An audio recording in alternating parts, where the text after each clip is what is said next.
Puji Tuhan. Makan banyak kita pagi ini karena kita bisa double porsi ya. Ada upah yang selalu sama dengan apa yang kita bayar. Harganya mahal, barangnya baik. Kalau makanan harganya mahal, makanannya pasti enak dan mengenyangkan. Puji Tuhan. Ada upah mengikuti Yesus pasal 10. Ada upah mengikuti Yesus pasal 10. Markus 10. Ibu Erna udah dapat? Belum? Ya. Berkatalah Petrus kepada Yesus, kami ini telah meninggalkan segala sesuatu dan mengikut Engkau. Yesus berkata, sesungguhnya setiap orang yang karena aku dan karena Injil meninggalkan rumahnya, saudaranya, laki-laki atau perempuan, ibu, bapaknya, anak, ladangnya, ya 30 bayar. Orang itu sekarang pada masa ini juga akan menerima kembali 100 kali lipat rumah, saudara laki-laki, saudara perempuan, ibu, anak dan ladang, sekalipun disertai berbagai penganiayaan, dan pada zaman yang akan datang dia akan menerima hidup yang kekal. Satu lagi. Tetapi banyak orang yang terdahulu akan menjadi yang terakhir, dan yang terakhir akan menjadi yang terdahulu. Puji Tuhan. Kita melihat ada upahnya. Amin. Kerjaan yang kita kerjakan ada upahnya. Apa yang kita buat selalu ada upahnya. Allah punya ganjaran untuk kita. Dan semua yang kita lakukan itu menentukan berkat kita. Kita bersyukur bahwa Allah itu adil, sangat adil. Dan tidak ada satu yang kita lakukan tidak membawa berkat. Di ayat yang ke-29, setiap orang yang karena aku dan karena Injil. Kita datang pagi ini karena siapa? Karena Injil, karena firman yang kita butuhkan. Dan kalau kita membutuhkan firman, bukan untuk sekedar ketemu satu dengan yang lain. Hujan begini, ya, dingin seperti ini, jauh lebih enak kita di mana? Jauh lebih enak kita tidur. Bodoh amat nanti mau makan apa, pokoknya hangat. Kita akan jauh lebih memilih tetap tidur, tetap meringkuk dalam tempat tidur dengan selimut yang kita sayangi, biar sudah berbau apa saja, tapi rasanya sedap di bawah selimut hangat-hangat yang seperti ini. Tapi kita meninggalkan semua itu. Amin. Kita tahu bahwa ini bukan satu pekerjaan yang tidak berupah. Pekerjaan yang kita lakukan ini bukan tidak berupah. Yang meninggalkan rumahnya, saudaranya, keluarganya, suami, istri, anak, bapak, siapa aja yang kita tinggalkan karena aku, kata Yesus, dan karena Injil. Orang itu bersama, ayat 30, sekarang pada masa ini juga akan menerima kembali 100 kali lipat rumah, saudara laki-laki, saudara perempuan, anak, ladang, sekalipun disertai berbagai penganiayaan. Dan pada zaman yang akan datang akan menerima apa yang kita lakukan berbuah 100 kali lipat. Kita lihat di dalam Injil Lukas ada 3 macam buah, ya. Ada 3 macam buah Injil Lukas pasal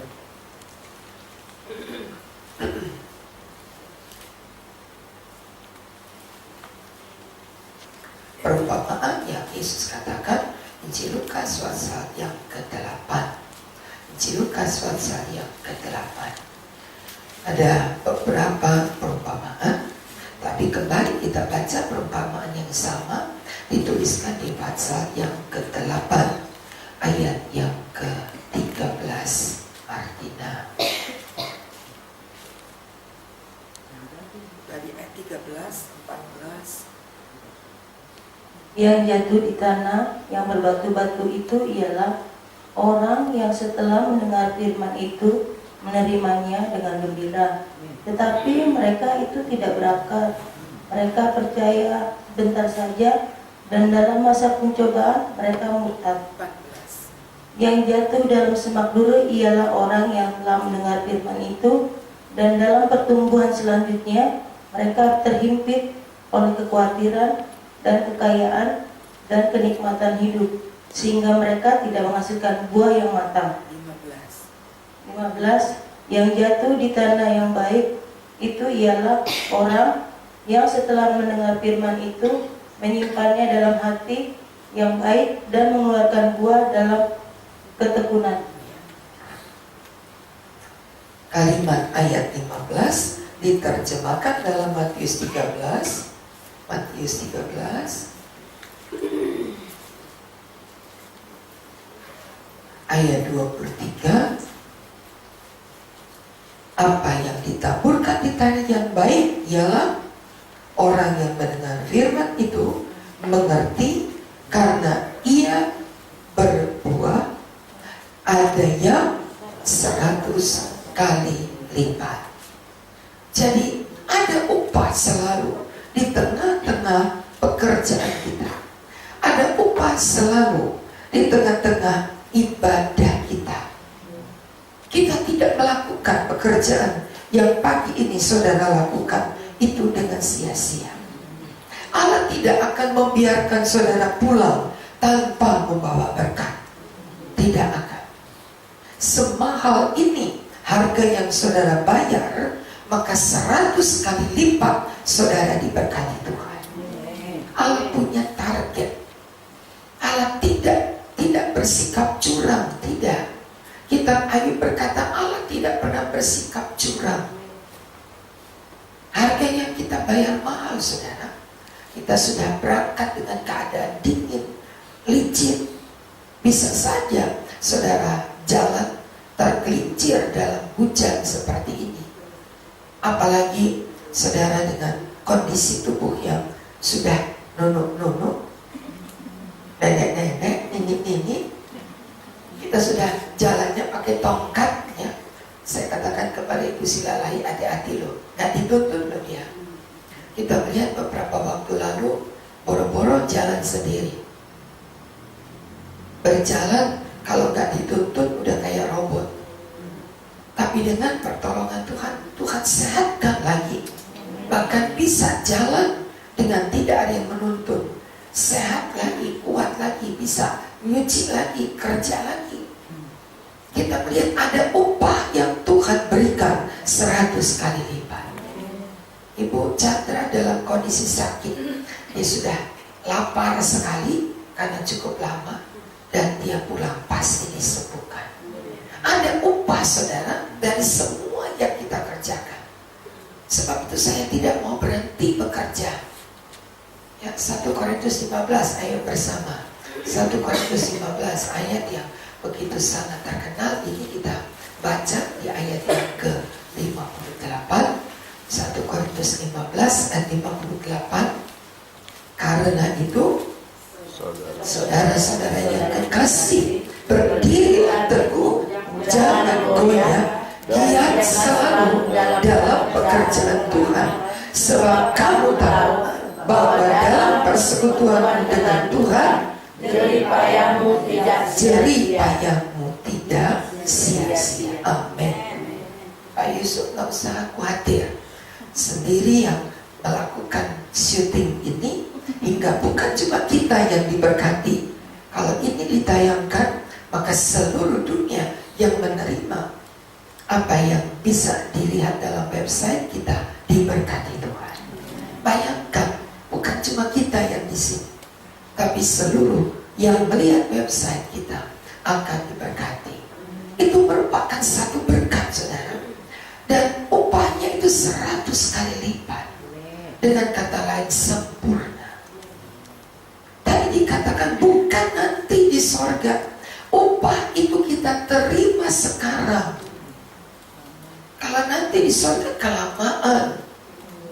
Ibadah kita bukan untuk nanti supaya masuk surga, tidak. Upah kita, Timotius berkata, kamu terima sekarang dalam hidup yang ada sekarang. Untuk yang akan datang gak usah khawatir. Kalau di dunia saja kita menerima upah, apalagi di surga. Ada ayatnya? Ada. Tambah lagi 1 Timotius 4. 1 Timotius pasal 4. Ayo ayat 8. 1 Timotius 4 ayat 8. Bersama ya. Latihan badani terbatas gunanya, tetapi ibadat itu berguna dalam segala hal karena mengandung janji baik untuk hidup ini maupun untuk hidup yang akan datang. Untuk hidup sekarang. Tidak usah khawatir saudara. Allah punya rezeki yang dibagikan berlipat ganda. Ada pekerjaan yang Allah sediakan. Dan kita telah mengambil pekerjaan itu dengan yang terbaik. Saudara datang ke tempat ini dalam kondisi cuaca yang tidak bersahabat, tapi saudara benar-benar membuktikan ketekunan. Ibu Erna gak usah khawatir. Benar-benar Allah akan memberkati. Paling jauh saudara dari Cililitan apa tadi? Naik angkot. Berangkat jam berapa tadi? 4:30. Saudara cuma melangkah 1 langkah. Ya, 4:30 dari Cililitan naik angkot. Gak ada orang pasti di angkotnya. Tapi Tuhan jaga sendiri dari Cililitan. Cililitan itu bukan Pastori depan, tapi jauh sana. Tapi kita melihat semua yang bayar mahal diberkati Tuhan.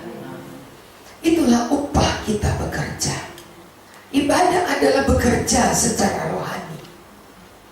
Ibadah bukan bekerja secara tubuh, tapi bekerja secara rohani. Ada 3 pekerjaan secara hidup ini. Secara tubuh kita bekerja cari nafkah. Nafkah itu untuk makanan kita. Bekerja secara rohani yang kita lakukan ibadah untuk jiwa kita. Tetapi bekerja secara roh, imanmu itu yang memberkati kita. Ada 3 pekerjaan yang diberkati Allah dalam hidup manusia ini. Secara jasmani, secara jiwa, dan secara roh. Dan secara roh, roh kita yang bekerja. Apa kerjanya roh? Iman. Kita baca ayat, timbul iman, datang mujizat. Sebab itu mengapa ada kalimat yang selalu kita dengar, mujizat itu masih ada. Karena roh kita masih hidup. Ketika kita bekerja secara roh, iman kita yang membuat mujizat. Karena di mana ada iman, di situ ada mujizat. Jadi ketika kita beribadah dalam ibadah seperti ini, ada 3 pekerjaan rangkap yang kita kerjakan, bukan cuma 2 ya, tapi ada 3 pekerjaan rangkap. Kita bawa badan kita kemari, itu pekerjaan tubuh. Kita mendengar firman Allah, jiwa kita dalam ibadah kita bawa, dan di dalam roh kita imani. Karena apa yang kita dengar dari firman mendatangkan iman. Dan iman itu mengerjakan mujizat. Luar biasa firman Tuhan. Jangan pernah khawatir saudara. Jangan membuat saudara, aduh udah gak apa-apa lah, besok udah gak lah, hujan dingin. Udah kaki udah rasa gemetar-gemetar. Kita sedang kerja 3 rangkap. Bukan cuma 2 rangkap, 3 rangkap.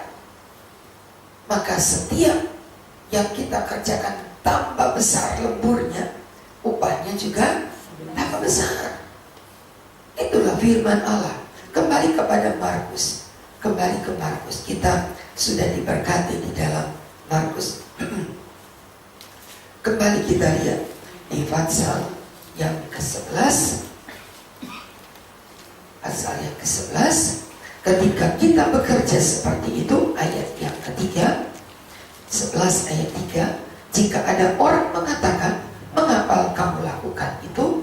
Jawablah, Tuhan memerlukannya dan ia segera mengembalikannya ke sini.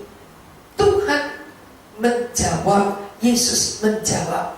Ketika ada seekor keledai dibuka dari tambatannya untuk dibawa kepada Yesus, maka kalau ada orang tanya, mengapa kamu lakukan begitu?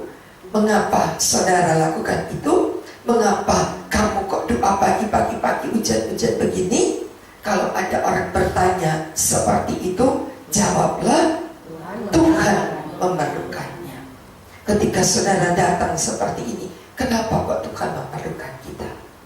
Tuhan memerlukan orang-orang yang bersyukur kepada Allah. Dalam kondisi seperti ini, untuk yang kesekian kalinya saya berkata bersyukur kepada Allah.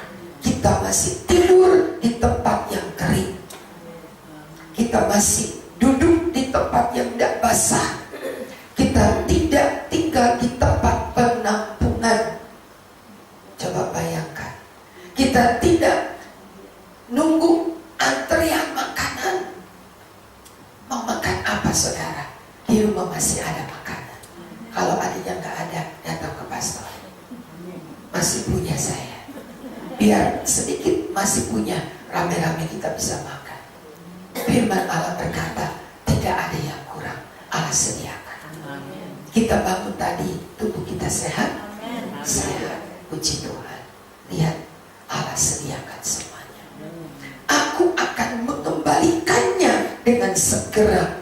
Ayat yang ketiga, Tuhan memerlukannya, ia akan segera mengembalikannya. Artinya apa? Tuhan akan memberkati lagi, mengembalikannya segera. Kalau kita meminjam sesuatu, kepada tetangga, kalau kita mengembalikan, gak enak kalau kita mengembalikan tanpa berbuat sesuatu, ya kan? Kalau kita meminjam sesuatu, waktu kita kembalikan, aduh terima kasih ya, ini ada sedikit loh. Karena gak mungkin kita itu tidak memberi apa yang kita tadi sudah pinjam. Kita rasa kok kita udah pinjam. Ketika Tuhan pinjam hidup kita, kenapa Tuhan pinjam? Ya, Tuhan ingin kita datang, kita kembalikan kepada Tuhan ucapan syukur kita. Dan apa yang Tuhan kembalikan selalu berkelimpahan. Itulah Tuhan, saudara. Kalau manusia saja ada sungkannya, mengembalikan pasti ada lebihnya. Begitu pula dengan Tuhan. Ketika dia kembalikan, dia sudah kembalikan dengan berlimpah ganda. Yohanes pasal yang ke-10, aku datang supaya domba-domba itu memperoleh hidup dan hidup dalam kelimpahan. Dilimpahkan oleh Allah. Allah tidak cuma sekedar memberikan, tapi Allah memberikan dengan berkelimpahan. Baca saja, ayo. Yohanes 10 ayat 10. Yohanes 10 ayat 10. 3, 4. Pencuri datang hanya untuk mencuri, membunuh, dan membinasakan. Aku datang supaya mereka mempunyai hidup dan mempunyainya dalam segala kelimpahan. Amin. Ada jaminan. Aku datang supaya mereka punya hidup dan mempunyainya dalam segala kelimpahan. Ibu-ibu, bapak-bapak, pagi ini ada permintaan kepada Tuhan?